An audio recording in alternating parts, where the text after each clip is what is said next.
देवराज्यसेव्यमान पावनाग्रिपङ्कजं व्यालयज्ञसूत्रमिन्दुशेखरं कृपाकरं नारदादियोगिवृन्दवन्दितं दिगम्बरं काशिकापुरादिनाथकालभैरवं भजे।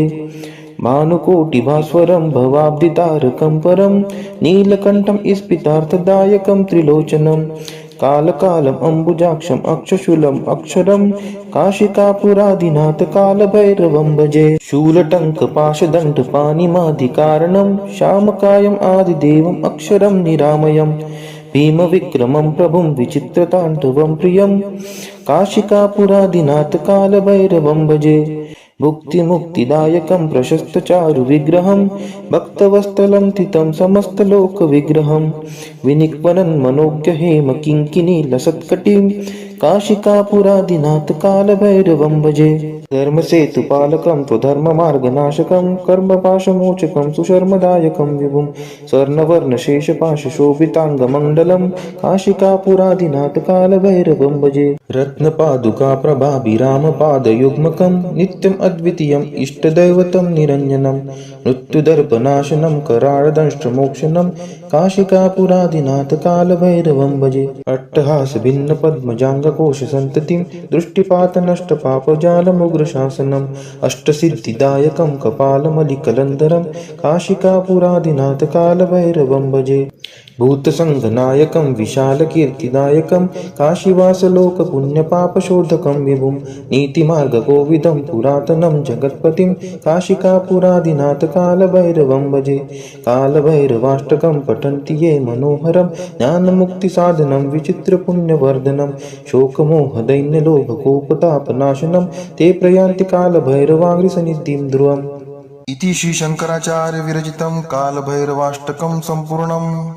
देवराज्यसेव्यमान पावनाग्रिपङ्कजं व्यालयज्ञसूत्रमिन्दुशेखरं कृपाकरं नारदादियोगिवृन्दवन्दितं दिगम्बरं काशिकापुरादिनाथकालभैरवं भजे। भानुकोटिभास्वरं भवाब्धितारकं परं नीलकण्ठं स्फितार्थदायकं त्रिलोचनं कालकालम् अम्बुजाक्षम् अक्षशूलम् अक्षरं काशिकापुरादिनाथकालभैरवं भजे। शूलटङ्कपाशदण्डपाणिमादिकारणं श्यामकायम् आदिदेवम् अक्षरं निरामयम् भीमविक्रमं प्रभुं विचित्रताण्डवं प्रियं काशिकापुरादिनाथकालभैरवं भजे। भुक्तिमुक्तिदायकं प्रशस्तचारुविग्रहं भक्तवत्सलं तितं समस्तलोकविग्रहं विनिक्वनं मनोज्ञहेम किङ्किणीलसत्कटिं काशिकापुरादिनाथकालभैरवं भजे। धर्मसेतुपालकं त्वधर्ममार्गनाशकं कर्मपाशमोचकं सुशर्मदायकं विभुं स्वर्णवर्णशेषपाशशोभिताङ्गमण्डलं काशिकापुरादिनाथकालभैरवं भजे। रत्नपादुकाप्रभाभिरामपादयुग्मकं नित्यम् अद्वितीयम् इष्टदैवतं निरञ्जनं मृत्युदर्पनाशनं कराळदंष्ट्रमोक्षणं काशिकापुरादिनाथकालभैरवं भजे। अट्टहासभिन्नपद्मजाङ्गकोशसन्ततिं दृष्टिपातनष्टपापजालमुग्रशासनम् अष्टसिद्धिदायकं कपालमलिकलन्धरं काशिकापुरादिनाथकालभैरवं भजे। भूतसङ्घनायकं विशालकीर्तिदायकं काशीवासलोकपुण्यपापशोधकं विभुं नीतिमार्गकोविदं पुरातनं जगत्पतिं काशिकापुरादिनाथकालभैरवं भजे। कालभैरवाष्टकं पठन्ति ये मनोहरं ज्ञानमुक्तिसाधनं विचित्रपुण्यवर्धनं शोकमोहदैन्यलोभकोपतापनाशनं ते प्रयान्ति कालभैरवाङ्घ्रिसन्निधिं ध्रुवम्। इति श्री शंकराचार्य विरचितं कालभैरवाष्टकं सम्पूर्णम्। देवराज्यसेव्यमान पावनाग्रिपङ्कजं व्यालयज्ञसूत्रमिन्दुशेखरं कृपाकरं नारदादियोगिवृन्दवन्दितं दिगम्बरं काशिकापुरादिनाथकालभैरवं भजे। भानुकोटिभास्वरं भवाब्धितारकं परं नीलकण्ठं स्फितार्थदायकं त्रिलोचनं कालकालम् अम्बुजाक्षम् अक्षशूलम् अक्षरं काशिकापुरादिनाथकालभैरवं भजे। शूलटङ्कपाशदण्डपाणिमादिकारणं श्यामकायम् आदिदेवम् अक्षरं निरामयम् भीमविक्रमं प्रभुं विचित्रताण्डवं प्रियं काशिकापुरादिनाथकालभैरवं भजे। भुक्तिमुक्तिदायकं प्रशस्तचारुविग्रहं भक्तवत्सलं स्थितं समस्तलोकविग्रहं विनिक्वनं मनोज्ञहेम किङ्किणीलसत्कटिं काशिकापुरादिनाथ कालभैरवं भजे। धर्मसेतुपालकं त्वधर्ममार्गनाशकं कर्मपाशमोचकं सुशर्मदायकं विभुं स्वर्णवर्णशेषपाशशोभिताङ्गमण्डलं काशिकापुरादिनाथ कालभैरवं भजे। रत्नपादुकाप्रभाभिरामपादयुग्मकं नित्यम् अद्वितीयम् इष्टदैवतं निरञ्जनं मृत्युदर्पनाशनं कराळदंष्ट्रमोक्षणं काशिकापुरादिनाथ कालभैरवं भजे। अट्टहासभिन्नपद्मजाङ्गकोशसन्ततिं दृष्टिपातनष्टपापजालमुग्रशासनम् अष्टसिद्धिदायकं कपालमलिकलन्धरं काशिकापुरादिनाथ कालभैरवं भजे।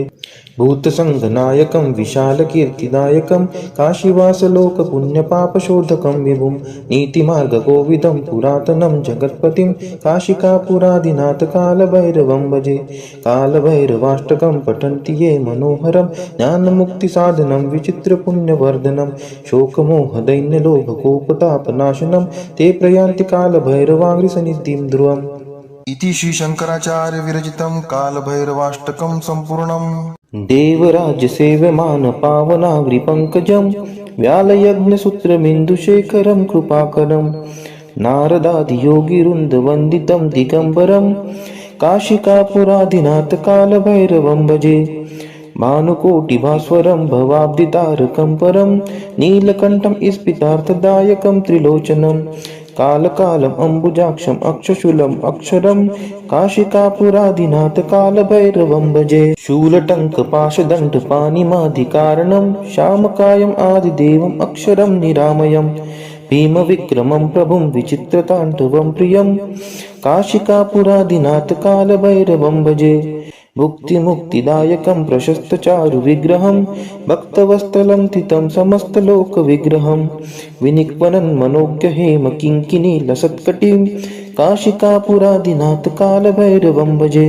धर्मसेतुपालकं त्वधर्ममार्गनाशकं कर्मपाशमोचकं सुशर्मदायकं विभुं स्वर्णवर्णशेषपाशशोभिताङ्गमण्डलं काशिकापुरादिनाथ कालभैरवं भजे। रत्नपादुकाप्रभाभिरामपादयुग्मकं नित्यम् अद्वितीयम् इष्टदैवतं निरञ्जनं मृत्युदर्पनाशनं कराळदंष्ट्रमोक्षणं काशिकापुरादिनाथ कालभैरवं भजे। अट्टहासभिन्नपद्मजाङ्गकोशसन्ततिं दृष्टिपातनष्टपापजालमुग्रशासनम् अष्टसिद्धिदायकं कपालमलिकलन्धरं काशिकापुरादिनाथ कालभैरवं भजे। भूतसङ्घनायकं विशालकीर्तिदायकं काशीवासलोकपुण्यपापशोधकं विभुं नीतिमार्गकोविदं पुरातनं जगत्पतिं काशिकापुरादिनाथ कालभैरवं भजे।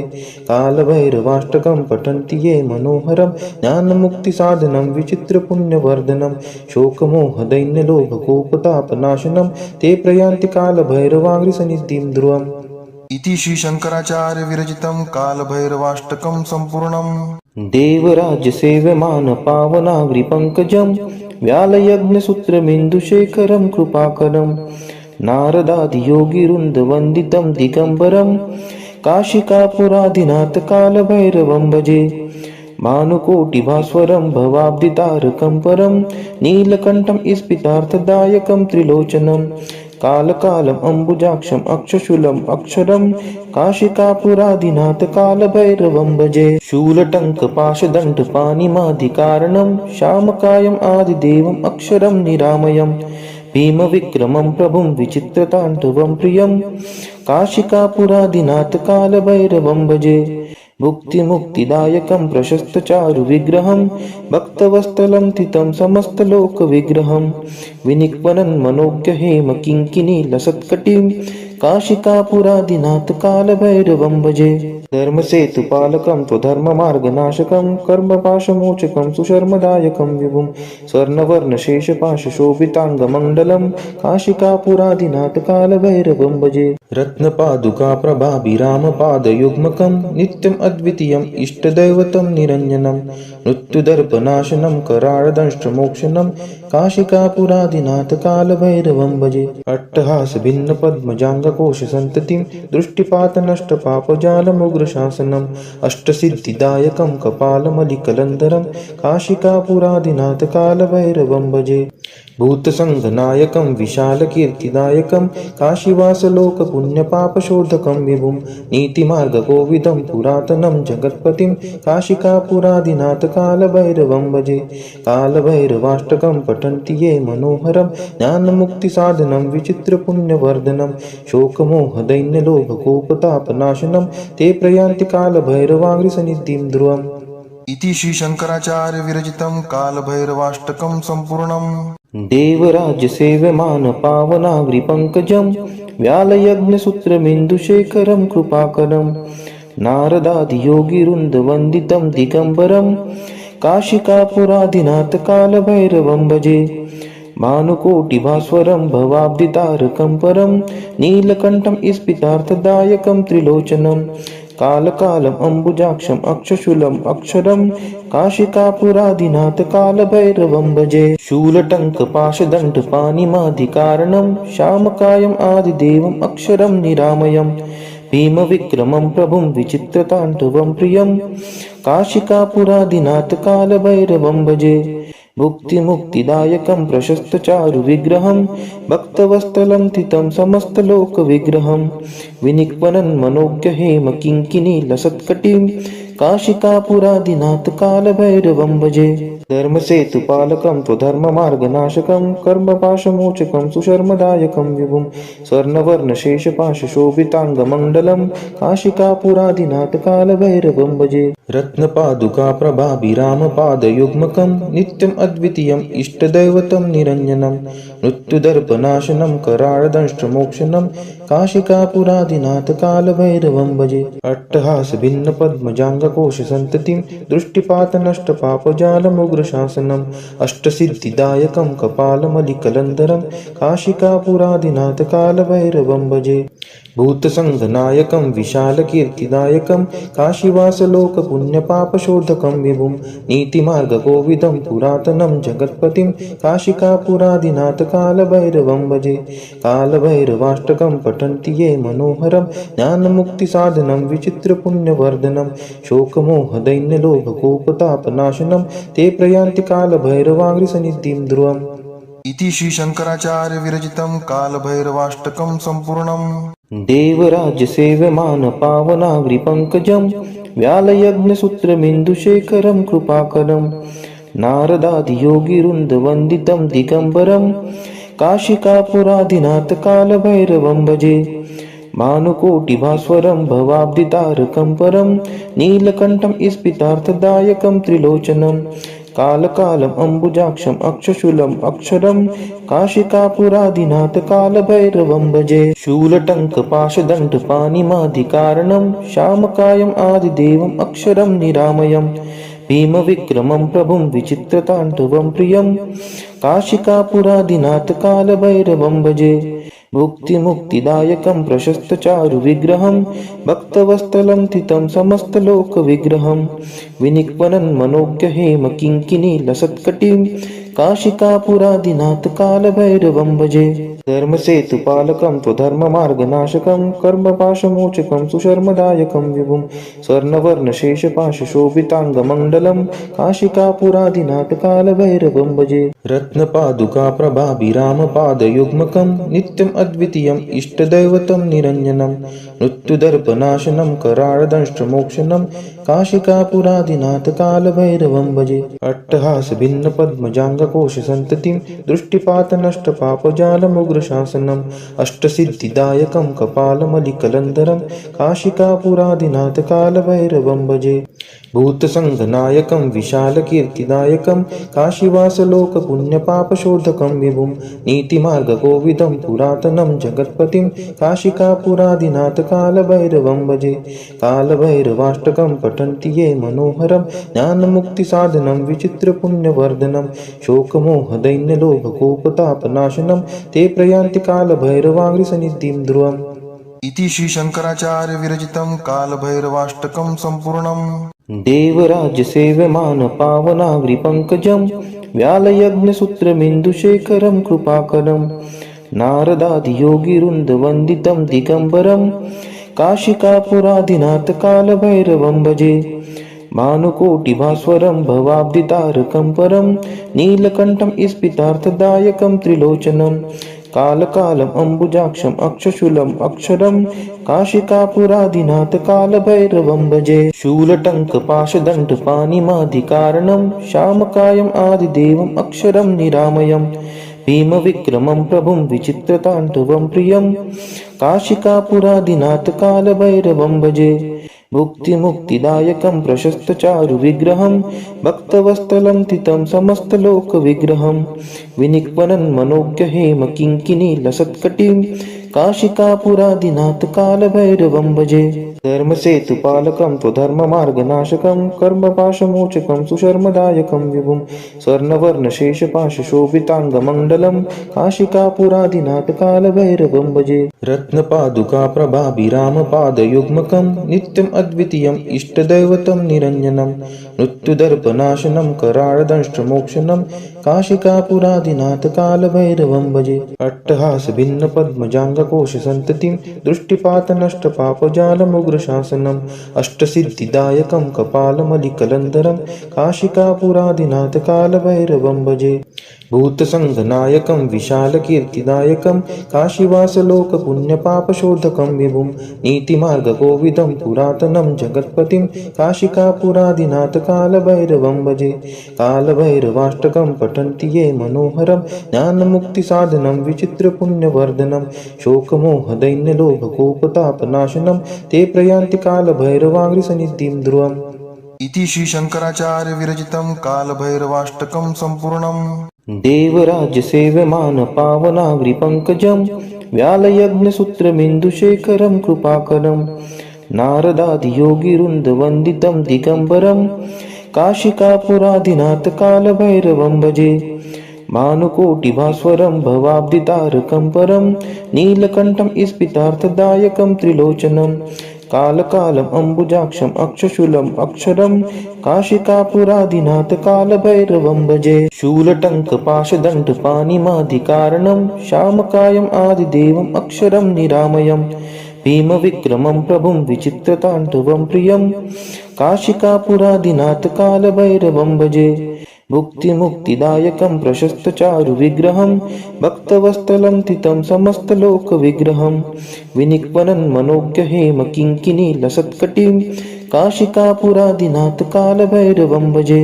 धर्मसेतुपालकं त्वधर्ममार्गनाशकं कर्मपाशमोचकं सुशर्मदायकं विभुं स्वर्णवर्णशेषपाशशोभिताङ्गमण्डलं काशिकापुरादिनाथ कालभैरवं भजे। रत्नपादुकाप्रभाभिरामपादयुग्मकं नित्यम् अद्वितीयम् इष्टदैवतं निरञ्जनं मृत्युदर्पनाशनं कराळदंष्ट्रमोक्षणं काशिकापुरादिनाथ कालभैरवं भजे। अट्टहासभिन्नपद्मजाङ्गकोशसन्ततिं दृष्टिपातनष्टपापजालमुग्रशासनम् अष्टसिद्धिदायकं कपालमलिकलन्धरं काशिकापुरादिनाथ कालभैरवं भजे। भूतसङ्घनायकं विशालकीर्तिदायकं काशीवासलोकपुण्यपापशोधकं विभुं नीतिमार्गकोविदं पुरातनं जगत्पतिं काशिकापुरादिनाथ कालभैरवं भजे। कालभैरवाष्टकं पठन्ति ये मनोहरं ज्ञानमुक्तिसाधनं विचित्रपुण्यवर्धनं शोकमोहदैन्यलोभकोपतापनाशनं ते प्रयान्ति कालभैरवाङ्घ्रिसन्निधिं ध्रुवम्। इति श्री शंकराचार्य विरचितं कालभैरवाष्टकं संपूर्णम्। देवराज्यसेव्यमान पावनाग्रिपङ्कजं व्यालयज्ञसूत्रमिन्दुशेखरं कृपाकरं नारदादियोगिवृन्दवन्दितं दिगम्बरं काशिकापुरादिनाथ कालभैरवं भजे। भानुकोटिभास्वरं भवाब्धितारकं परं नीलकण्ठं स्फितार्थदायकं त्रिलोचनं कालकालम् अम्बुजाक्षम् अक्षशूलम् अक्षरं काशिकापुरादिनाथ कालभैरवं भजे। शूलटङ्कपाशदण्डपाणिमादिकारणं श्यामकायम् आदिदेवम् अक्षरं निरामयम् भीमविक्रमं प्रभुं विचित्रताण्डवं प्रियं काशिकापुरादिनाथ कालभैरवं भजे।